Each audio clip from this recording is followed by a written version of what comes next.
somebody somewhere will comment and say, Obama politicized this issue. Well, this is something we should politicize. It is relevant to our common life together, to the body politic. President Obama just a few moments ago in the White House briefing room talking about what he calls common sense gun legislation that should be pushed on Capitol Hill, talking after a mass shooting, another one in Roseburg, Oregon, at least 13 killed so far and some 20 injured, but we don't know exactly about the shooter or very many details at all from authorities. Let's bring in our panel and start there. Steve Hayes, senior writer for the Weekly Standard, Charles Lane, opinion writer for the Washington Post, and syndicated columnist Charles Krauthammer. Charles. I don't doubt that the president's statement was 100% sincere and 100% knee-jerk. He has no idea what the gun was, how it was obtained, who the person is, and what the motive is. What does he do if it turns out that it was a terrorist? Obama himself said there's a special category if it's a terrorist. We don't know whether it is or not. And to make a pronouncement at this time when, I hate to say it, the bodies are still warm and the wounded are now in surgery, I think is at least premature. Chuck. Well, I agree with Charles that the president, plainly very passionate about this, took some risks with regard to the narrative he laid down here at first.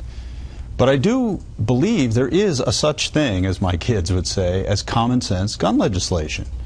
And the truth of the matter is murder, by guns and otherwise, is down in this country. The FBI just reported it went down again last year to the lowest rate since 1957. But the one thing that continues and has spiked over the last few years are the so-called mass shootings, like we just saw. And those are often connected to large-size magazines and certain kinds of weapons that can wield them. And there were proposals in Congress to deal with those that had bipartisan support, by the way, including by people like Joe Manchin and Pat Toomey, who are not exactly radicals. And if this incident, as Charles says, we don't know all the details, but if this incident led to the passage of something like that, I think that would be a saving grace. Steve. We don't know the details of that, and I think that's the most important point that you made after the president finished. Like Charles, I don't doubt that the fact that the president's passionate about that. We saw that tonight. We've seen that before from this president, but to say this now before we know anything about this, I mean, we don't know anything about the circumstances of the shooting. We don't know anything about how the shooter obtained the weapon in question. We don't know any of this, and yet the president is using this occasion to urge us to change our gun laws. And there were 50 shootings in Chicago over the weekend for the second straight weekend in a row. Why didn't the president go out and make a statement then? I'm sorry, it's a very cynical thing to say, but he's had an avalanche of bad news over the past 36 hours, and I think he's using this shooting to get out from under it. He has not said anything that I know of on camera about the situation in Russia or post his meeting with Putin or any of the other things. But he did choose, and he's clearly passionate about this, Charles, but he didn't address anything else. Well, it would be nice if he showed equal passion about the complete collapse of 6.5 years of policy in the Middle East and the abandonment and the bombing of our own allies on the ground, whom, as you showed, our Secretary of Defense had said we had some obligation to protect, and we have not protected anyone. I want to turn to...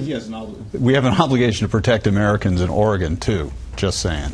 Well, why hasn't he spoken out on both? Well, or Chicago. Why hasn't he spoken out about Chicago? Fair enough, but I mean, to say that the president should speak out first about what's happening to the al-Nusra front and so forth, as opposed to this, I think is a little... You don't think he makes these... Look, he's the one who said... He's the one who said... I do not think he spoke out today to distract attention. He's the one who said we should politicize this. Well, he did. I think that's what he did here. Right. I think he's distracting attention from his other problems. All I'm saying is if the entire Middle East is aflame and every one of our allies is terrified because of the U.S. abandonment under a policy he has exercised, he ought to say something, and he has said nothing. All right, I do want to turn to that story, and specifically that the Iranians are now on the ground in Syria working with Russia as these airstrikes continue, mostly against Syrian rebels so far. Israeli Prime Minister Benjamin Netanyahu spoke at the UN today. 70 years after the murder of 6 million Jews, Iran's rulers promised to destroy my country, murder my people, And the response from this body,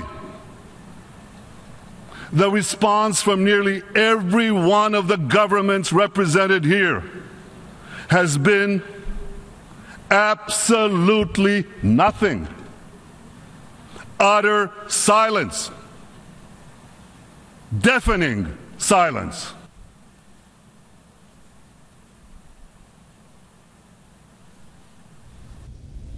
He kept staring for 45 seconds and then said, perhaps you can understand why Israel is not joining you in celebrating this Iran deal. A powerful speech. Boy, it's been a day for passion in political leaders, not just in Washington.